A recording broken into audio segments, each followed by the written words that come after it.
मैं 23 साल का हो चुका था। मेरा नाम आर्यन है। मैं शहर का एक बहुत ही बड़ा बिजनेसमैन हूँ। मेरे पास किसी चीज़ की कमी नहीं है। जिस उम्र में लड़के लड़कियों के साथ टाइम पास करते हैं, मैंने अपना ध्यान बिजनेस में लगाया था। मुझे सिर्फ एक की डूबती हुई कंपनी ही विरासत में मिली थी। मात्र 17 साल में मैं तरक्की के उस मुकाम तक पहुंच गया था। मेरा एक ही मकसद था, अपनी कंपनी को नंबर 1 बनाना, और एक ही चीज से दूर रहता था, वो थी लड़कियां। 21 साल के होते होते मुझे लड़कियों से सख्त नफरत हो गई थी। मैंने प्रण लिया था कि आजीवन कुंवारा रहूंगा। वजह यह थी कि बचपन में आरोही ने बुरे तरीके से मेरा दिल तोड़ा था। मेरे पापा मम्मी की मौत हो गई थी और मेरे पास बच गया था कर्ज में डूबा हुआ एक बिजनेस। मेरे पापा के बड़े सपने थे, पर बिजनेस का वो हाल हो गया कि मेरे पापा ने आखिर अपनी जान ले ली थी। मेरी माँ ये सदमा बर्दाश्त नहीं कर पाई और वो भी गुजर गई। मैं बिल्कुल अकेला रह गया था। बस मेरे साथ थी मेरी मोहब्बत आरोही, जिसे मैं बेहद प्यार करता था। उस वक्त मात्र 15 साल का था। उसने मेरे दिल को जख्मी कर दिया था। कहा, तुम्हारे पास तो कुछ भी नहीं है। मेरे घर वालों ने मुझे तुमसे मिलने से मना किया है। अभी मैं छोटी हूँ, उनके खिलाफ नहीं जा सकती। आर्यन, तुम मुझे भूल जाओ। जो मुझसे जुदा हो रही थी, उसकी आंखें नम थी। मैंने उसका हाथ पकड़ लिया। कहा, आरोही, मुझे छोड़कर मत जाओ। मैं बिल्कुल अकेला और बेसहारा हूँ। तुमसे वादा करता हूँ कि मैं इस कंपनी को दुनिया की नंबर 1 कंपनी बनाऊंगा। आरोही के आंसू टपक पड़े। शायद उसके घर वालों ने उस पर काफी दबाव डाला था, बुरा भला सुनाया था। मेरे पापा विवेक ओबरॉय और आरोही के पापा रमेश मित्तल, दोनों फैमिली एक दूसरे के बेहद करीब थे। दोनों जिगरी दोस्त हुआ करते थे। पर जैसे ही पापा की मौत हुई, रमेश मित्तल ने अपने मुंह मोड़ लिए थे। आरोही कहने लगी, आर्यन, मुझे जाने दो। मेरे भी अपने कुछ सपने हैं। मैं आगे पढ़ना चाहती हूँ, कुछ बनना चाहती हूँ। अभी पापा के खिलाफ नहीं जा सकती। प्लीज समझो, और तुम हो सके तो मुझे भूल जाओ। उसकी बातों से मेरे दिल को बहुत ठेस पहुंची थी। मैंने कहा, आरोही, आज तो मुझे छोड़कर जा रही हो, पर मैं वादा करता हूँ इस बिजनेस को दुनिया का नंबर 1 बिजनेस बनाऊंगा और जिंदगी भर कुंवारा रहूंगा। तुम्हारा इंतजार रहेगा मुझको।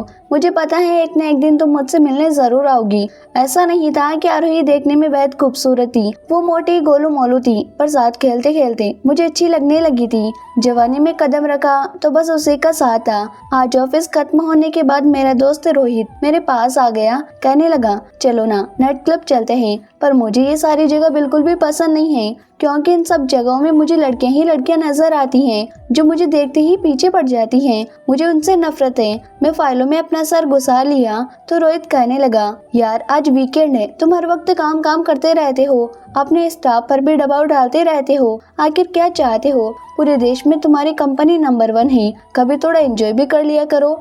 जबरदस्ती वो मुझे अपने साथ नाइट क्लब आने को कहा। मैं ऑफिस की ड्रेस पहनकर ही जाने लगा तो उसने कहा, यार, कपड़े तो बदल लो ताकि तुम्हें कोई पहचान ना पाए। नाइट क्लब आकर मैं अपनी जगह पर कार पार्किंग करने ही जा रहा था कि तभी किसी और लड़की ने वहाँ कार लगा दी। ये देखकर मुझे बहुत गुस्सा आया। मैं कार से उतर गया। उससे कहने लगा, ये मेरी जगह है। मैं यहाँ कार पार्किंग लगा रहा था। आपने बीच में अपनी कार घुसाने की हिम्मत कैसे की? वो लड़की भी अपनी कार से उतर आई थी। जब पहली नजर उसे देखा तो एक अजीब सा एहसास हुआ था। उसने कहा, मैं यहाँ पहले आई हूँ। मैंने भी दूर से ये जगह आपसे पहले ही देख ली थी। आप कहीं और कार लगा लें। हमारे शोरगुल से नाइट क्लब के लोग भी पहुंच चुके थे और हमसे कहने लगे, हमें चाबी दे दें, वो कार पार्क कर देंगे। मैंने उन्हें अपनी कार की चाबी दे दी। अभी अंदर आ गया। लड़की पर मुझे बहुत गुस्सा आया था। शायद ये लड़की जानती नहीं कि मैं कौन हूँ। वो अपनी किसी दोस्त के साथ आई थी, पर काफी परेशान लग रही थी। मेरी नजर बार बार उसी पर जा रही थी। रोहित कहने लगा, क्या बात है? मैंने कहा, ये लड़की बहुत बदतमीज है, मेरी जगह पर अपनी कार लगा दी। रोहित मुझे समझाने लगा कि छोटी छोटी बातों पर ध्यान न दो, पर मुझे बहुत गुस्सा आ रहा था। मैंने कहा, जाओ, इस लड़की के बारे में पता लगा कर आओ। रोहित कुछ ऑर्डर लेने के बहाने लड़की के करीब चला गया। थोड़ी देर बाद मेरे पास आ गया। कहने लगा, लड़की पहले से बेहद परेशान है। मैं उसकी तरफ देखने लगा तो रोहित ने बोला, शायद इस लड़की की जॉब चली गई है, बेहद परेशान है। किसी जगह पर पब्लिक रिलेशन मैनेजर थी। रोहित की बात सुनकर मैं मन ही मन मुस्कुराने लगा। कहने लगा, रोहित, चलो उससे बात करते हैं। रोहित मेरे मकसद से अनजान मेरी तरफ बड़ी हैरत भरी निगाहों से देखने लगा। कहने लगा तुम उसके पास जाओगे पर तुम्हें तो, कहकर वो चुप हो गया। मैंने कहा बात पूरी करो, यही कहना चाहते हो ना कि मुझे लड़कियों से नफरत है। वो मेरी तरफ देखने लगा। मैंने कहा इसलिए जा रहा हूँ, देखो इस लड़की को कैसे सबक सिखाता हूँ। कहकर मैं उसके पास चला गया। कहा हेलो मिस। वो अपनी बड़ी बड़ी गोल आंखों से मेरी तरफ देखने लगी। उसकी आंखों में गौर किया तो उसकी पलकें काफी लंबी थी और घनी थी। बेहद खूबसूरत आंखें थी, बिल्कुल गुड़िया सा चेहरा था। सामने के बाल छोटे छोटे काट रखे थे, बाल बिल्कुल स्ट्रेट थे, कोई कोरियन डॉल लग रही थी। उसकी बेमिसाल खूबसूरती पर नजरें क्या जमाया। वो लड़की कहने लगी क्या बात है सर, कार पार्किंग की प्रॉब्लम तो पहले ही दूर हो गई है, अब आप क्या चाहते हैं। मैंने अपने पर्स से एक कार्ड निकालकर कहा आई एम आर्यन ओबरॉय। हमारी एजी टायर दुनिया की सबसे बड़ी टायर कंपनी है। इसके अलावा भी हमारे और काफी सारे बिजनेस हैं। मेरी बात सुनकर उस लड़की की आंखें फटी की फटी रह गई। मैंने कहा अगर आपको किसी जॉब की जरूरत है तो आप मुझसे कांटेक्ट कर सकती हैं, कहकर मुस्कुराने लगा। वो लड़की कुछ देर मेरी ओर देखने लगी, फिर मेरे हाथ से कार्ड ले लिया। एक पल के लिए अपनी नजरें कार्ड पर जमाई, जाने क्या सोच रही थी। फिर मेरी आंखों में ऐसे देखने लगी जैसे कोई भूत देख लिया हो। उसका रिएक्शन देखकर मैं भी बड़ी हैरत में था। आखिर क्या सोच रही है ये लड़की। थैंक यू कहकर वो अपनी फ्रेंड के साथ क्लब से निकलकर चली गई और मैं खड़ा खड़ा उसे देखता रहा। इस घटना को बीते हुए करीब 1 महीना हो गया था। वो लड़की कभी जॉब मांगने नहीं आई। मैं अपने कैबिन में बैठा बैठा फाइलों में डूबा हुआ था। तभी एक लड़की की आवाज मेरे कानों में आई। कहने लगी सर आपको ये फाइल देना था, कुछ डिस्कस करनी है। मेरे कैबिन में ज्यादातर लड़के ही आते हैं, लड़कियों का आना सख्त मना है। मेरे साथ काम करने वाली सारी फीमेल स्टाफ जानती हैं कि मैं उनका मेरे कैबिन में आना जरा भी पसंद नहीं करता। कोई अकेली नहीं आती बल्कि ग्रुप में आती हैं। हाँ मेरी कुछ सहेलियां जरूर हैं जो अक्सर मेरे इर्द गिर्द मंडराती रहती हैं, मेरे साथ टाइम स्पेंड करना चाहती हैं। मैं उन्हें मना कर देता हूँ, मैं लड़कियों से दूर भागता हूँ। मुझे वो बिल्कुल भी रास नहीं आती। लड़कियों के सामने बिल्कुल पत्थर की मूरत बन जाता था। पर उस पल काफी गुस्से से मैंने अपनी नजरें उठाई और सामने का नजारा देखकर मुझे हैरत का झटका लगा। मेरे सामने वही लड़की खड़ी थी, पर आज उसका गेटअप बिल्कुल अलग था। बाल बिखरे हुए थे, शॉर्ट स्कर्ट में थी, पैरों में ब्लैक बूट्स था, सर से पांव तक किसी सपनों की डोल लग रही थी। जाने मुझे क्या हो गया। मैंने उससे कहा आओ बैठो। मुझे तो यह भी मालूम नहीं था इस लड़की ने मेरी कंपनी कब ज्वाइन की, पर मेरे मन में एक मुस्कान आ गई थी। जरूर मेरे सोर्स का फायदा उठाकर उसने ये जॉब ली होगी। अब उस दिन का बदला इससे ले पाऊंगा, यही सोच रहा था कि वो लड़की मुझे फाइल दिखाकर कुछ डिस्कस करने लगी। कहने लगी सर मैं आपको इस बारे में प्रेजेंटेशन देना चाहती हूँ। उसने अपनी लैपटॉप में प्रेजेंटेशन निकालकर बिल्कुल ही प्रोफेशनल तरीके से मुझे समझा रही थी। मैंने कहा तुमने इस कंपनी को कब ज्वाइन किया। उस दिन तुम्हें कार्ड दिया था, उसके बाद तुमने मुझे कॉल नहीं किया। जरूर तुम्हें मेरा नाम लेकर जॉब मिली होगी। उसने कहा सर आपका सोर्स लगाकर ये जॉब नहीं मिली है, मुझे तो कंपनी वालों ने ही कॉल किया था। मैं इंटरव्यू देने आई थी।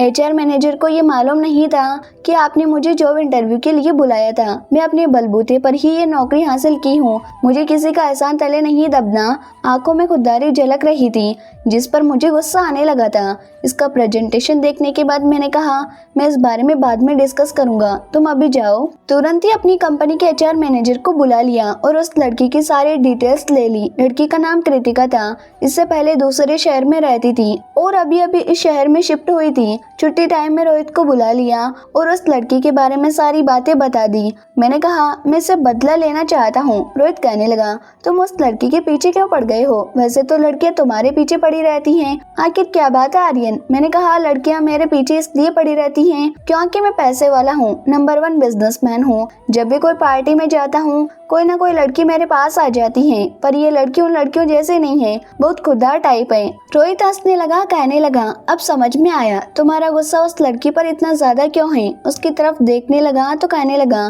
क्योंकि वो तुम्हें भाव नहीं देती, दूसरी लड़कियों की तरह आर्यन आर्यन करके तुम्हारे पीछे नहीं पड़ती। तुम्हें लड़कियों का अटेंशन अच्छा लगता है और जब ये लड़की तुम्हें अटेंशन नहीं दे रही है तो तुम्हें उस पर गुस्सा आ रहा है। रोहित की बात को इग्नोर करके मैं उठ खड़ा हुआ, घर जाने को तैयार हो गया। बाहर निकल ही रहा था तभी मेरी नजर उस लड़की पर पड़ी। हमारे ऑफिस के ही एक मेल स्टाफ के साथ वो घर जा रही थी। शायद इस लड़के की कार से जा रही थी। ये लड़का हमारे ऑफिस में बैचलर है, शायद मेरी ही उम्र का होगा। ये देखकर मेरा गुस्सा और बढ़ गया। ये लड़की मुझे यूं अनदेखा कर देती है और दूसरे मेल स्टाफ के साथ कंपनी ज्वाइन करते ही वो घूमने फिरने लगी है। जरूर बदकिरदार लड़की होगी। अगले दिन ऑफिस आया तो मैंने उसे अपने कैबिन में बुलाया। मेरे असिस्टेंट ने कहा, सर आप उस लड़की से अकेले में मिलना चाहते हैं? वो बेचारा भी स्तब्ध था। मैंने कहा, हाँ, उस लड़की से अकेले में बात करना चाहता हूँ, उसे बुलाओ। वो लड़की लैपटॉप लेकर मेरे पास आ गई, मेरे सामने आकर खड़ी हो गई, कहने लगी, सर आपने मुझे बुलाया है? मैंने कहा, मैं अपनी कंपनी में ऐसी लड़कियों को जॉब नहीं दे सकता जो बदकिरदार हो। ये बात सुनकर उसे हैरत का झटका लगा था। उसने कहा, सर क्या हो गया? मेरे कुछ भी समझ में नहीं आ रहा। मैंने कहा, मैंने कल तुम्हें विक्की के साथ उसके कार में घर जाते हुए देखा। तुमने अभी अभी कंपनी ज्वाइन की है और कंपनी की मेल स्टाफ के साथ क्या कर रही थी? जान सकता हूँ? मेरी बात सुनकर उस लड़की के चेहरे पर परेशानी नजर आने लगी। कहने लगी, सर ये मेरा पर्सनल मामला है। वर्किंग आवर्स के बाद मैं किसी के साथ भी बातचीत कर सकती हूँ, उसके साथ घूम फिर सकती हूँ। मैंने कहा, हमारी कंपनी के ये रूल हैं कि ऑफिस के बाद एम्प्लॉय आपस में नहीं मिलते। अगर मेरे रूल पर चल सकती हो तो कंपनी में रह सकती हो, नहीं तो यहाँ से जा सकती हो। मेरी बातों का मानो यकीन नहीं कर पा रही थी। अजीब चेहरा बनाकर कमरे से बाहर जाने लगी। मैंने कहा, रुको मिस कृतिका, अभी बात खत्म नहीं हुई है। वो रुक गई तो मैं कहने लगा, आज शाम मेरे साथ तुम्हें चलना है। कल की जो डिस्कशन रह गई है वो ताज होटल में तुम्हारे साथ करने वाला हूँ। तुम तैयार रहना अपनी फाइल्स के साथ। उसने जी सर कहा, पर उसके चेहरे में उलझन साफ नजर आ रही थी। मैं मन ही मन मुस्कुराने लगा था। मैं नहीं चाहता कृतिका मुझे इग्नोर करके विकी के साथ या किसी और लड़के के साथ घूमे। अगर वो किसी के साथ घूमे तो वो मेरे साथ ही हो। शाम को मैं कृतिका को कॉल करके कहा, चलो मैं तुम्हारा इंतजार कर रहा हूँ। मैं अपनी कार में आ गया था कि देखा कृतिका मेरे सामने खड़ी थी। मैंने अपने बगल वाली सीट में उसे बैठने का इशारा किया। वो बिल्कुल खामोश थी। मैंने कहा, कृतिका तुम काफी मेहनती लड़की हो, बस तुम्हें कंपनी के रूल फॉलो करके चलने होंगे। तुम काफी टैलेंटेड हो। मेरी बात सुनकर उसके चेहरे में मुस्कुराहट आ गई। कहा, थैंक यू सर। मैंने कहा, शायद तुम्हारा घर ऑफिस से काफी दूर होगा। उसने कहा, ऐसी बात नहीं है सर, ज्यादा दूर नहीं है। मैंने कहा, कहीं भी हो, कल से मैं तुम्हें ड्रॉप कर दूंगा। तुम मेरी एम्प्लॉय हो, तुम्हारी जो भी प्रॉब्लम है उसे मैं सॉल्व करूंगा। किसी और से मदद लेने की जरूरत नहीं है। वो मेरी तरफ ऐसे देखने लगी जैसे कि नाखुश हो, जैसे कि मुझसे नफरत करती हो और मेरे साथ घर नहीं जाना चाहती। मैं उसके तरफ देखने लगा तो कहने लगी, सर आपको तकलीफ करने की क्या जरूरत है? आप कंपनी के सीईओ हैं। मैं खुद चली जाऊंगी। ऑफिस के बाहर सारे रिजर्व पार्किंग है, इसी वजह से मैं अपनी कार लेकर नहीं आ पाती। मुझे बस से जाना पड़ता है, इसलिए विक्की ने कहा था, चलो मेरा घर भी उसी रास्ते है, तुम्हें ड्रॉप कर दूंगा। मैंने कहा, मेरा घर भी तुम्हारे रास्ते में ही पड़ता है। वो कहने लगी, सर आपको मेरा घर कैसे मालूम? मैंने कहा, मुझे अपने स्टाफ के बारे में सारी खबर रहती है। हालांकि मुझे जरा भी मालूम नहीं था कि उसके घर का एड्रेस कहाँ है। मैंने अपनी मोबाइल से अपने एचआर मैनेजर को मैसेज किया और कृतिका का सारा डिटेल्स मांगा। जब उन्होंने मुझे वो डिटेल्स भेजी तो उसके घर का एड्रेस देखकर सोचने लगा, यह तो मेरे घर से बिल्कुल उल्टा पड़ता है, पर मैं उसे रोज ड्रॉप करने के लिए तैयार था। उसके पास किसी को भटकने नहीं देना चाहता था। कृतिका के साथ होटल गया। रूम में आकर उसे प्रोजेक्ट समझाने लगा था। वो बहुत ही घबरा रही थी क्योंकि ये बिल्कुल भी प्रोफेशनल नहीं लग रहा था। मैं तो बस उसे अपने पास रखना चाहता था, उसके साथ वक्त गुजारना चाहता था। ऑफिस के माहौल से दूर मैं और कृतिका साथ, जाने मुझे क्या हो रहा था। मुझे लड़कियों से नफरत थी, पर मैं कृतिका के साथ काम करते वक्त मैंने कई बार उसका हाथ टच किया। उसका हाथ पकड़ते ही वो घबरा जाती, अपना हाथ पीछे कर लेती और मैं उसकी तरफ देख देख कर मुस्कुराता। पूरा प्रोजेक्ट समझाने के बाद हमने फैसला ले लिया था। घर जाने के लिए खड़ी हो गई। मैंने कहा, रुको, अभी तो यहाँ पार्टी शुरू हुई है। मैंने खाने का और ड्रिंक्स का इंतजाम करवाया है। मैंने होटल के रिसेप्शनिस्ट में फोन किया तो तुरंत ड्रिंक सर्व कर दिया गया था। मैं उसके साथ ड्रिंक करने लगा। पहले तो वो घबरा रही थी, फिर मेरे साथ पीने लगी। मैं उसके साथ पीता चला गया। नशा अपने पूरे शुरूर में था।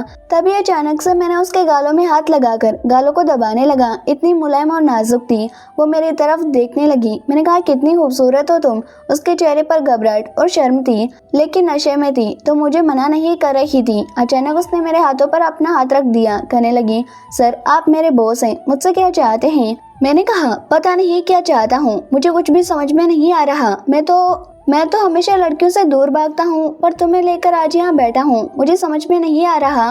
वो कहने लगी, सर लगता है आप कंफ्यूज हैं, हमें घर चलना चाहिए। वो उठने लगी। मैंने उसका हाथ पकड़ लिया। कहा, एक बार गले लग जाओ। कहकर मैं उससे लिपट गया। जाने कब से अकेला था, दिल में कब से दर्द जमा हुआ था, मेरी आत्मा को सुकून पहुँचने लगा था। वो कसमसा रही थी। मुझे अलग भी नहीं कर पा रही थी, नशे में थी। अपनी उंगलियों से मेरे सर के बाल सहलाने लगी थी। अजीब सा नशा मेरे शरीर में छा गया। मैं अपनी होठों को उसके होठों के बिल्कुल करीब लेकर चला गया था। वक्त थम सा गया था। मैं गहरी सांस ले रहा था, पर मेरे होठ उसके गुलाबी होठों को चूम न सके। उसके जिस्म की गर्मी मेरे बदन में इस कदर आग लगा दी थी कि खुद को रोक पाना भी नामुमकिन हो रहा था।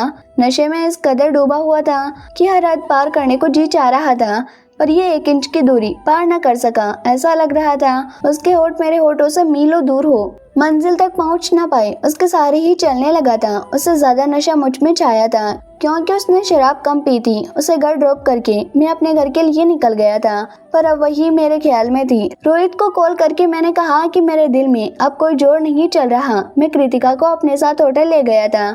ये सुनकर तो रोहित को बड़ा झटका लगा। कहने लगा, तुम तो आरोही से प्यार करते थे, जिंदगी भर कुंवारा रहने का प्रण भी किया था। मैंने कहा, मुझे कृतिका अच्छी लगने लगी है, उसे किसी और के साथ नहीं देख सकता। मैंने कहा, यार तुमसे कल बात करता हूँ। उसी के ख्यालों में नींद के आगोश में चला गया।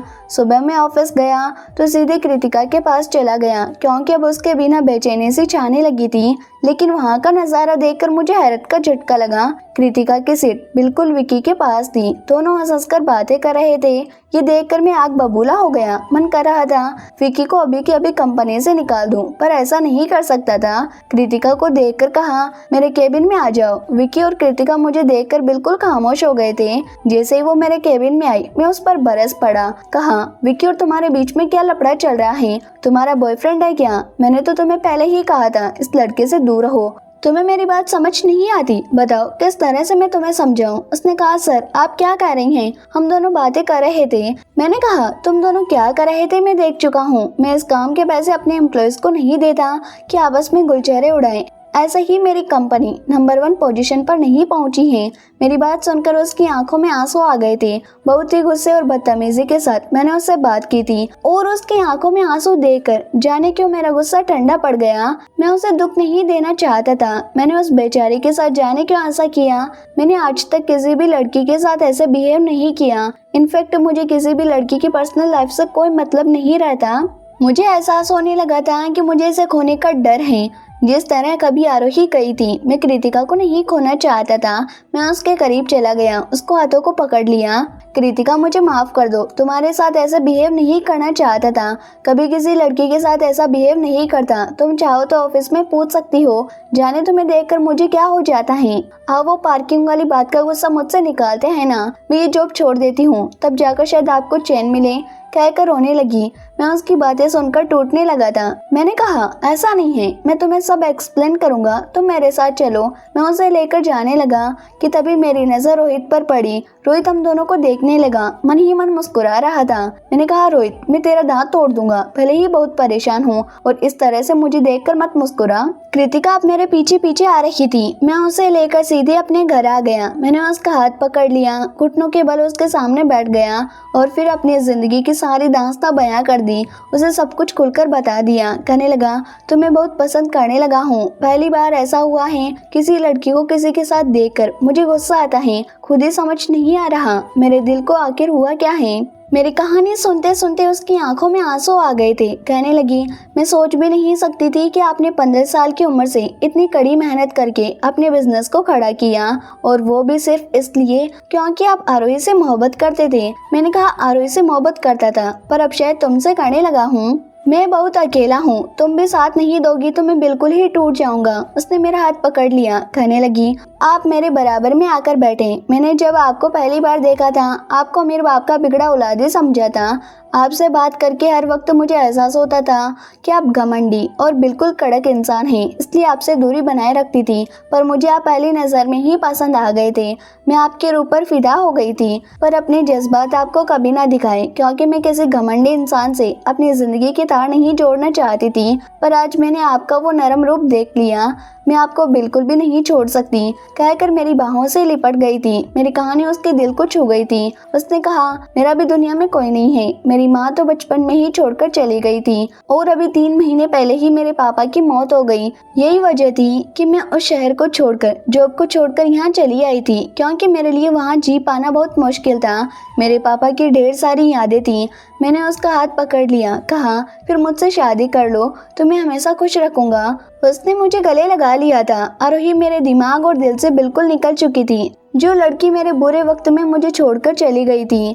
दोस्तों, उम्मीद करती हूँ कि आपको हमारी कहानी पसंद आई होगी। कहानी पसंद आई है तो वीडियो को लाइक करें, चैनल पर नहीं है तो चैनल को सब्सक्राइब करें और हाँ, नोटिफिकेशन बेल को ज़रूर दबाएं ताकि आने वाली अपडेट सबसे पहले आपको मिले। Okay, thank you.